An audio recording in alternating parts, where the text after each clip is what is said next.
Welcome to Vintage Radio Café, your #1 channel for relaxing vintage audio restoration. If you like watching an idiot wielding a soldering iron, you've come to the right place. Watch Ray's attempts to fix wonderful forgotten radios from another era, way before transistors. Sometimes he even gets them working again. What could go wrong, right? Good morning and welcome back, everybody. So today, as planned, I'm going to clean the whole chassis, and to do the job, let me show you the whole bench. So on your right, you see I have I've introduced this guy before. I got a little airbrush, not very powerful, but combined with rubbing alcohol. I start at 75%, then I use for the more resilient parts, I use 99% alcohol. Have wipes, bunch of Q-tips and all that. And but before I start, I usually just blow some air with the shop vac, set in reverse because I don't have a compressor, an air compressor here. So I'll be back when this is done. And when it's clean to my liking and I see all the part numbers, I'll start doing the electronics. I have a pretty good idea of what has failed because I did another one of those radios last winter. So I have an idea, but I'll check the whole circuit before I start.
Okay, so I finished cleaning the chassis, and I remounted it in the chassis holder that I built for the blow punk, which is too big, but then again, it'll give me more space to work on the chassis.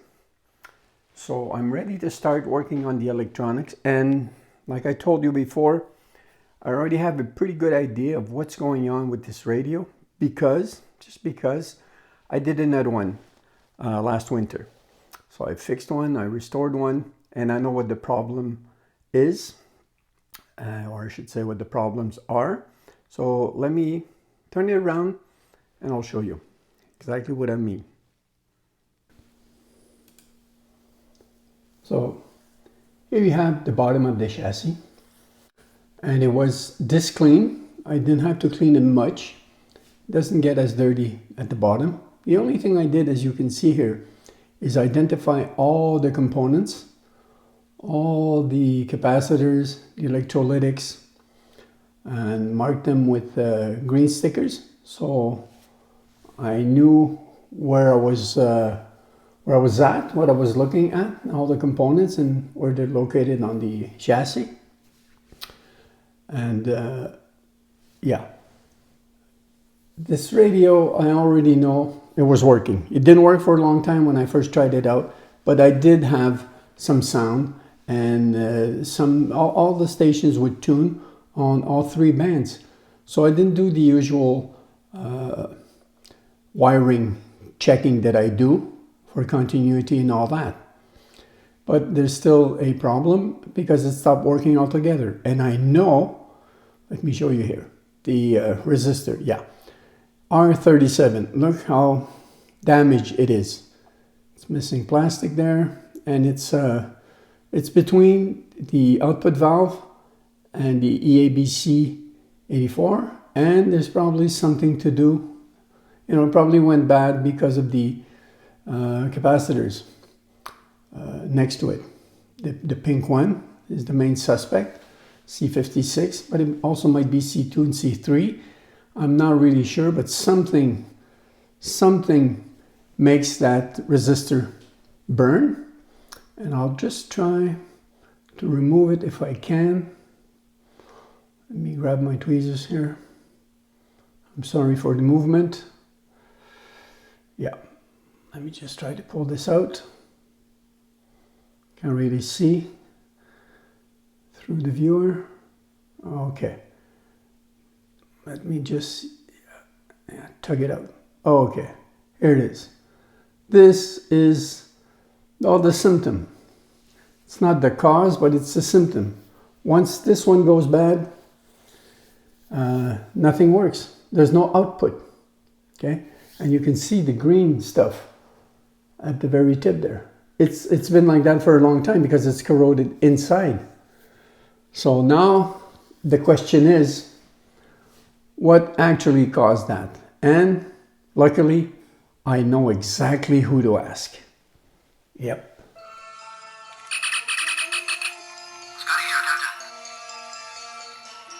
Yes, Scotty. This time I need Mr. Tipton's 20th century radio expertise. We absolutely need to get a 1958 Grundig vacuum tube radio going. I'll explain why later. At the moment, Mr. Spock is incapacitated and can only communicate with me telepathically. He keeps repeating R37 again and again. I think he's trying to tell me what part is defective. Does this make any sense to you? G'day Captain, David here. Do I understand R37 has gone open? You must replace the coupling capacitor. I can't stress that enough, Captain. The coupling capacitor is passing DC to the grid. The grid's going positive. The current flow through the valve is too much.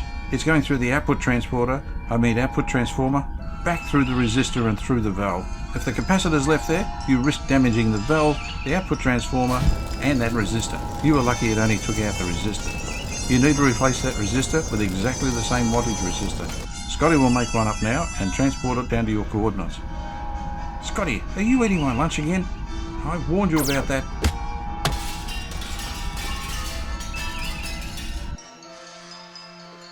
Mr. Tipton, you're a genius, and you just might have saved the planet from extinction. Remind me to give you a raise. And Mr. Spock seems to agree with you. Kirk out. Fascinating.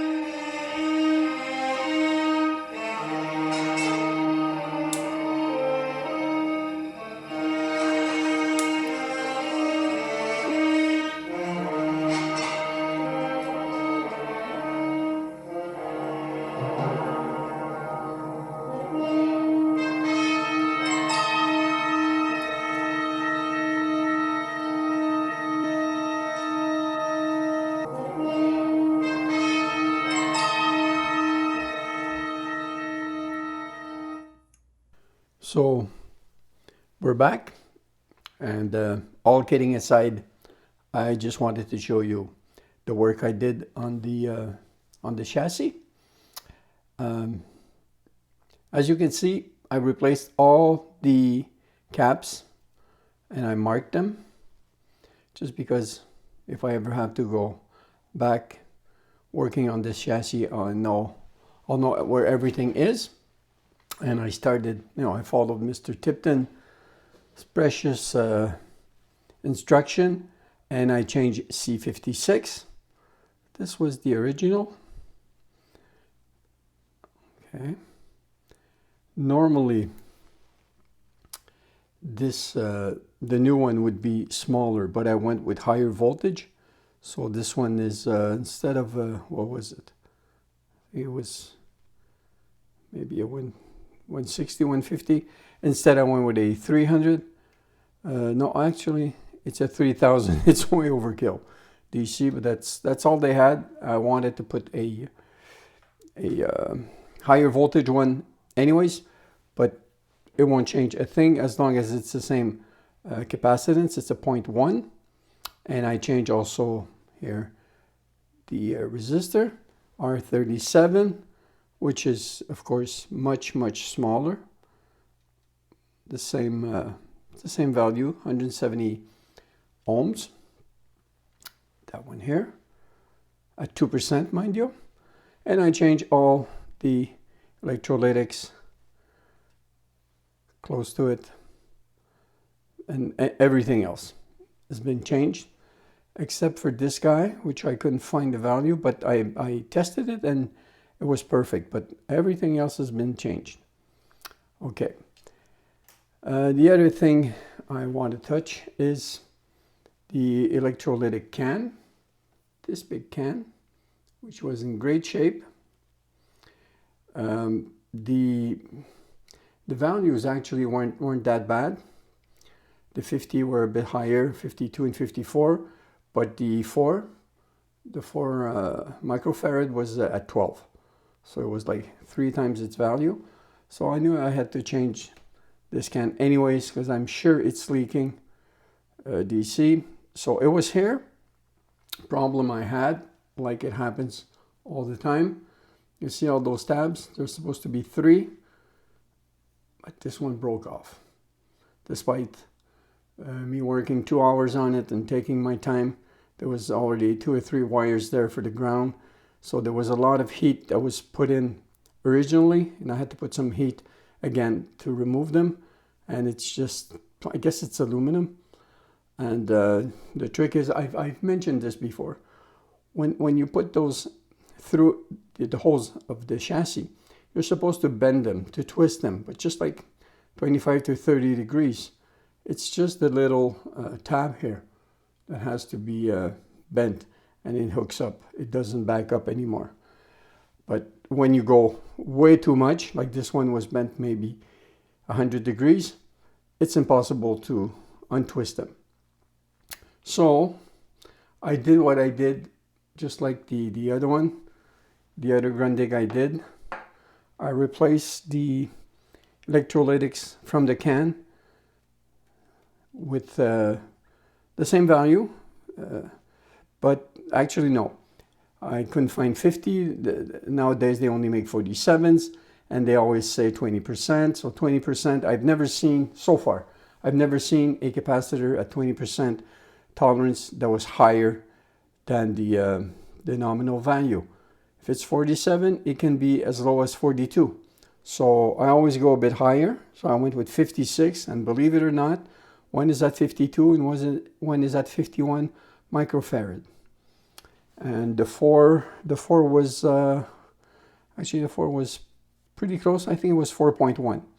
But my point is, I had to find a solution, and there was already a hole here.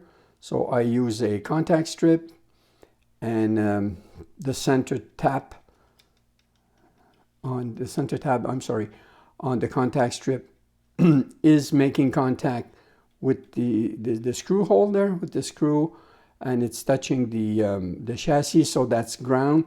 And I still have a wire that goes to the on the other side to the rectifier, and all the other wires, they go there.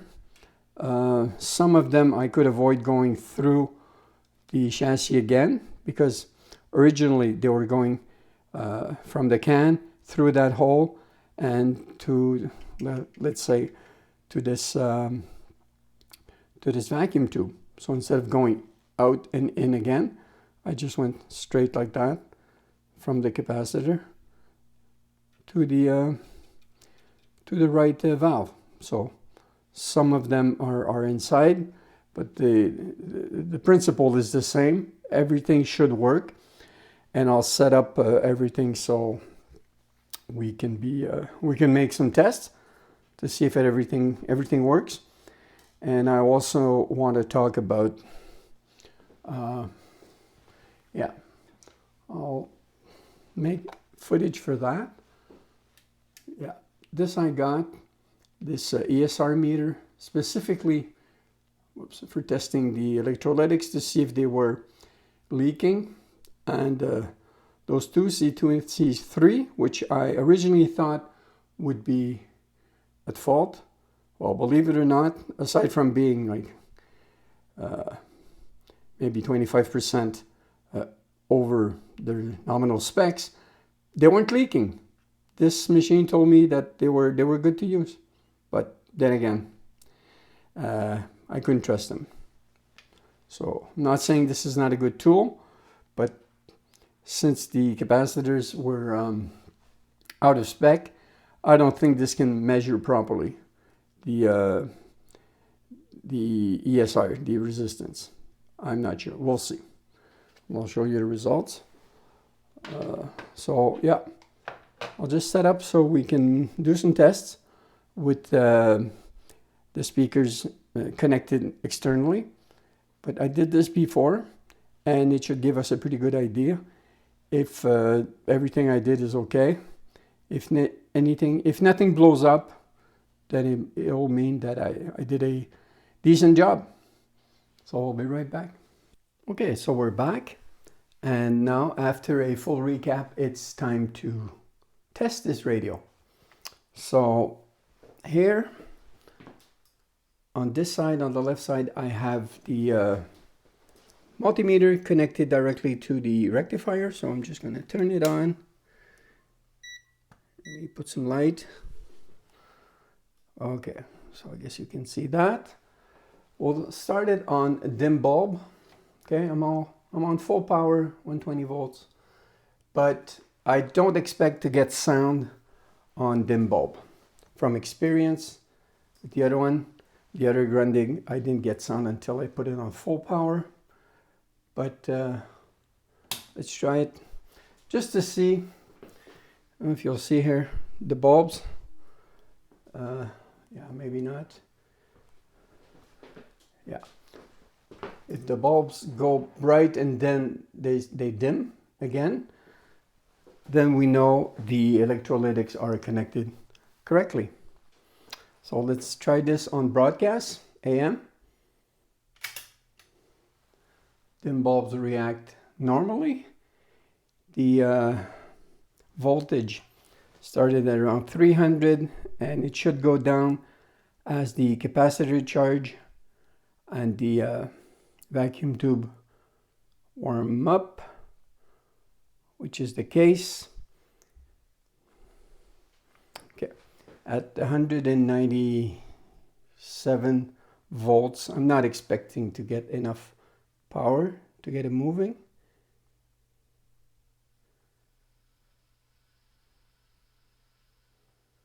Just a little bit of static, but It's not tuning, and you can see where the magic eye is.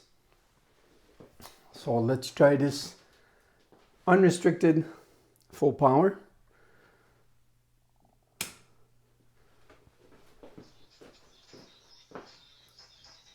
So you see the voltage is higher. The target voltage on FM is 285. Should be even higher on AM. Okay, let's try to tune this better. Okay, you can see the magic eye, or the tuning eye, just how much more it tunes. Back at 17-17, René Levesque, so I don't want to leave him out of the program today. I know we got caught up with a lot of stuff yesterday. Only really spoke to I don't have a great reception here, so. But Luca, good morning. How you doing back there at the controls, my friend? I am doing fantastic, Simon and Mitch. How are you guys? Doing well. I'm good. Yeah, the reception is really not good today. With all my lights on. Let's try and see if it works on FM and look at the voltage.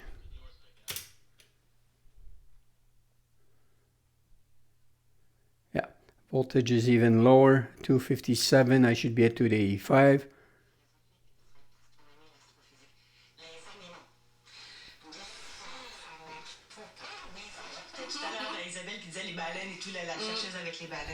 Même aussi, quand je parlais des portes, c'est-à-dire que dans une émission, c'est sûr que si on a un sujet comme ça qui va vous attirer votre attention, ben on risque de vous garder pour un sujet peut-être un petit peu plus costaud. Wow. Let's try another station, but so far it tunes very good.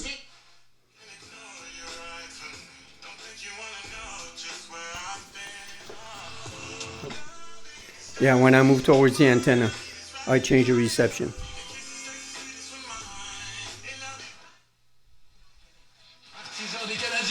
La saison approche à grands pas. Wow. Ne manquez pas l'occasion de venir profiter de l'ambiance électrisante du Centre Bell et d'encourager les Café de Suzuki. Of course, some stations are really, really strong. Let's try and see if we get a difference with the tone control. Now it's neutral.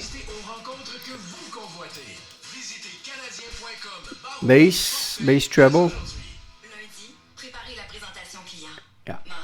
Full bass. Présentation avec Pierre. Mercredi, gérer les regards insistants de Pierre. Jeudi, faire semblant de rire aux allusions sexuelles de Pierre. Vendredi, avoir peur d'aller au travail à cause des avances de Pierre.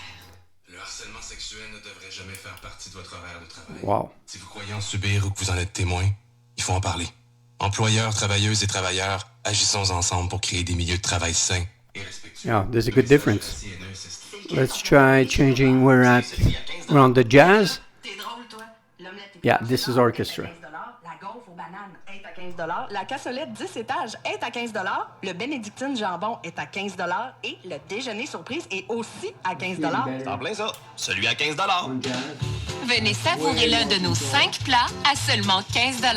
Jusqu'au 6 octobre, en salle à manger seulement. There's not much difference with the treble control. Ça commence à faire cher. Les vols, l'hôtel. I can feel it, but it's subtle. Try one last station, one that's typically hard to get. 100.7.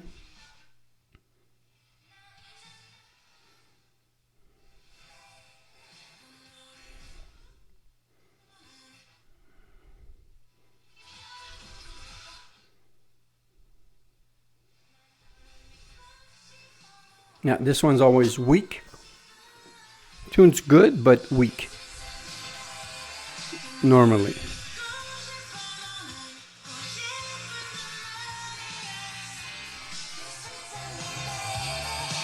Yeah, as soon as I move towards the antenna, I change the reception. But you get the idea. Radio is working. Everything I did seems to be okay.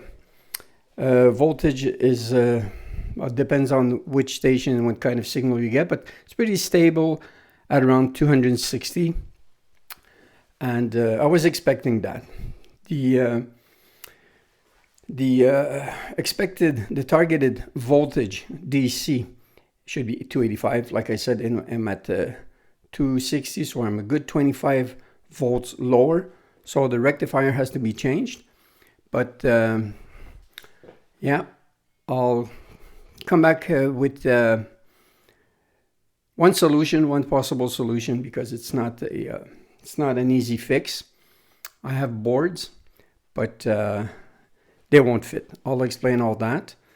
And from this point on, I consider the radio done. It's working. It's not perfect. It'll be perfect once I change the rectifier, but I'm very, very happy. It's quite a job to remove, to replace all the capacitors in those radios. Everything's pretty tight. It's hard to access, but it's not a complicated radio. And once I get it upstairs on the main floor, it always tunes, great. It's one of the best, if not the best, tuning radio that I have worked on so far. And that's why I was looking for one. And now I got one. I'm very happy. And it'll be going somewhere upstairs as part of my personal collection. So let me get back and we'll talk about the rectifier. Oh, silly me. I almost forgot. I wanted to test the external speaker connector. So I hooked up a external speaker, which is at 6 ohms.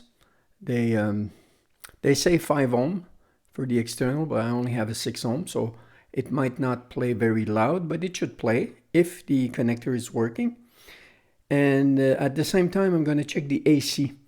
The AC is the voltage coming from the transformer, from the primary. So it'll give me an idea when I get to the rectifier part. So let's try this on FM, full power.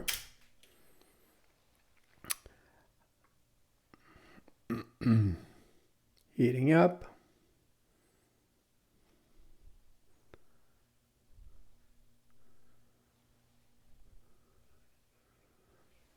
Got sound.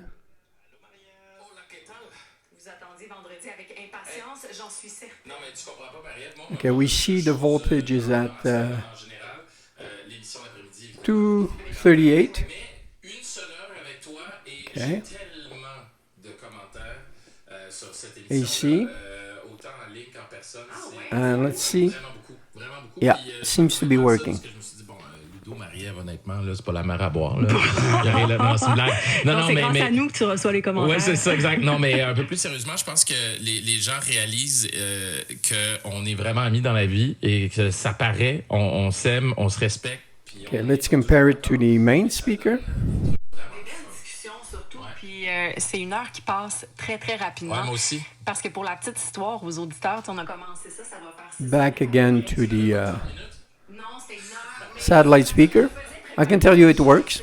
On fait un premier long sujet, 2 blocs, puis après ça, des petites nouvelles de la semaine. Mais finalement, à chaque semaine, vous aviez préparé des choses, mais on poursuivait avec le premier. What do you know? It works. So this just confirms that it was pointless to put a speaker connector, an additional one. I don't know why the person did that before me, and I don't like to criticize, other technicians. The person that did it probably had a good reason, but I don't know what it was. So this is my starting point for swapping the rectifier. Radio is working. All the circuits are doing what they're supposed to do. I'm surprised the AC is that low, to be honest. Let's try it on broadcast. Yeah, shouldn't change much. It's not the rectified voltage. Try to tune in a station.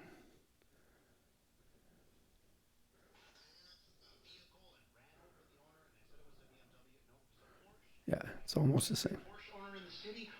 advise it's a Porsche, please mention the Porsche vehicle. So apologies, yes, it was a Porsche. Your brand of vehicle is even better to be stolen, I guess.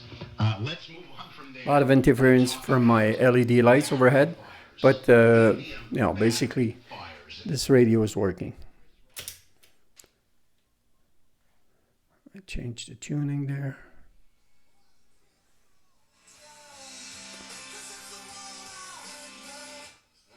Vous m'expliquez c'était quoi l'Expo 67?